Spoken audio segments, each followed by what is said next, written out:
Good morning friends, मैं doctor VK Mishra from gastro liver hospital Swaroopnagar Kanpur. At the outset a request, ये scientific deliberation है। मैं आपसे request करूंगा कि इस चैनल को सब्सक्राइब करें एंड इस वीडियो को शेयर करें।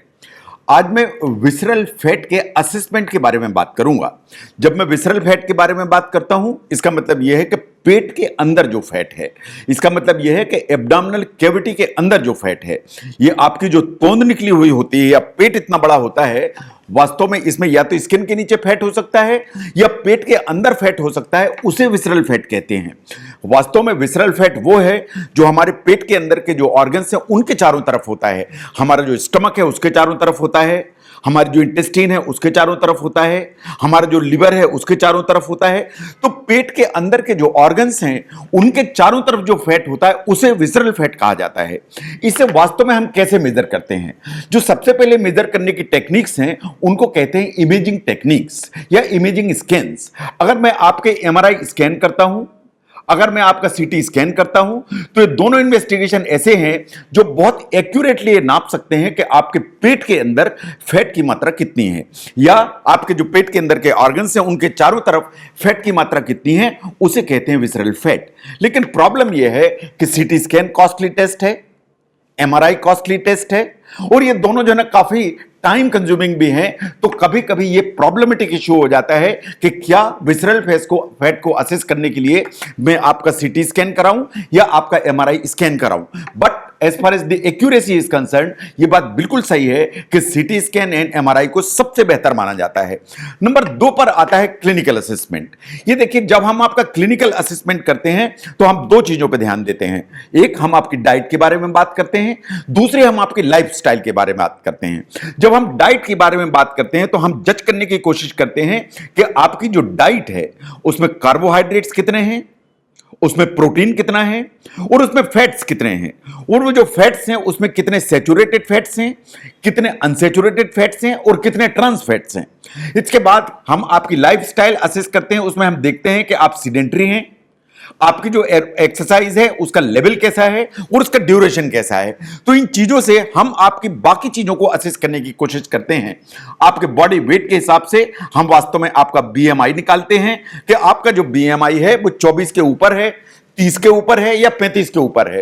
इन इससे हमें ओवरऑल एक आइडिया लगता है कि आपकी जो बॉडी है उसमें फैट की परसेंटेज कितनी है। नाउ अगर हम हार्वर्ड हेल्थ के डाटा को देखें, as per Harvard health data, आपकी जो भी बॉडी वेट होता है, जो भी आपका बॉडी वेट है उसका अप्रोक्सीमेटली 10% विसरल फैट माना जाता है। मान लीजिए कि आपका जो बॉडी का वेट है वो 90 केजी है, तो साइंस ऐसा मानती है कि 9 केजी जो होगा वो विसरल फैट होगा। इसका मतलब पेट के अंदर जो फैट है वो 9 किलो होगा।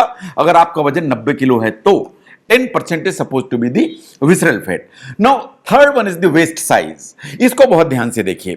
जो वेस्ट साइज है वो हमेशा हमें एक फेयर आइडिया देती है। साइंस ऐसा मानती है कि फीमेल्स में अगर वेस्ट की जो साइज है वो 35 इंच से ज्यादा है, 35 से इंच ज्यादा है। ऐसे ही अगर मेल्स में या पुरुषों में ये जो वेस्ट की साइज है ये 40 इंच से ज्यादा है, अगर इससे वेस्ट की साइज ज्यादा है तो साइंस ये मान के चलती है कि आपके पेट के अंदर जो विसरल से फैट है उसके ज्यादा होने की संभावना काफी ज्यादा है। तो अगर आप ये लिमिट्स क्रॉस कर रहे हैं, यानी फीमेल से तो 35 से ज्यादा है, मेल है तो 40 से ज्यादा है, इसका मतलब आपने ये लिमिट्स क्रॉस अगर की हैं तो आपको सतर्क होने की जरूरत है, क्योंकि आप उस रिस्क में खड़े हो जाते हैं जहां पर आपको वो बीमारियां हो सकती हैं जो तोंद के चलते या विसरल फैट के चलते जुड़ी हुई होती हैं। उस पर आपको ध्यान देने की जरूरत है। नाउ जहां तक एक्यूरेसी का सवाल है, साइंस ऐसा मानती है कि जो ऑब्जेक्टिव असेसमेंट है वो सबसे ज्यादा वास्तव में एमआरआई स्कैन से आता है, या जो बॉडी फैट एनालाइजर होता है, बॉडी फैट एनालाइजर भी हमको एक्यूरेट असेसमेंट करके देता है। तो एमआरआई स्कैन या body fat analyser, these are 2 जो हमें ऑब्जेक्टिव असेसमेंट करके देते हैं about the visceral fat. Science ऐसा मानती है कि जो भी इन दोनों के रिजल्ट आते हैं वो 1 से लेके 59 के स्केल के बीच में आते हैं। मतलब 1 से लेके 59 के बीच में जो है ये स्केल होगा जिसमें आपका विसरल फैट असेस होगा। साइंस ऐसा मानती है कि अगर विसरल फैट का आपका जो लेवल है वो 13 के ऊपर है, 13 के ऊपर है। अगर 13 के ऊपर है इसका मतलब यह है कि आपकी बॉडी के अंदर जो विसरल फैट है उसकी अमाउंट ज्यादा है। अगर 13 के ऊपर आपकी रीडिंग आती है तो जो एक्सेस विसरल फैट है ये आपके लिए रिस्की है। अगर ये हायर होगा, इसकी अमाउंट ज्यादा होगी, तो जो भी डिजीजेस हैं जो विसरल फैट या टोन से रिलेटेड हैं उनके होने का डर हमेशा बढ़ेगा। इसलिए अगर आपका जो एक असेसमेंट किया जाता है, चाहे वो बॉडी फैट एनालाइजर से हो, चाहे वो एमआरआई स्कैन से हो, एंड वो जो रीडिंग है वो 13 के ऊपर है, तो आपको सतर्क होने की जरूरत है। You need immediate changes in the diet, in the lifestyle and exercise करके, सो दैट जो आपका विसरल फैट है या आपकी जो तोंद है उसको कंट्रोल किया जा सके, नीचे किया जा सके। क्योंकि अगर नहीं कंट्रोल होगी तो जो विसरल फैट से जो जुड़ी हुई बीमारियां हैं वो वास्तव में आपके दरवाजे पे दस्तक देंगी। अगर आप समझते हैं कि यह वीडियो विसरल फैट के असेसमेंट को समझने में आपको हेल्प करता है तो इसको जरूर शेयर करें। मैं doctor VK Mishra from gastro liver hospital, Swaroopnagar, Kanpur. Thank you very much.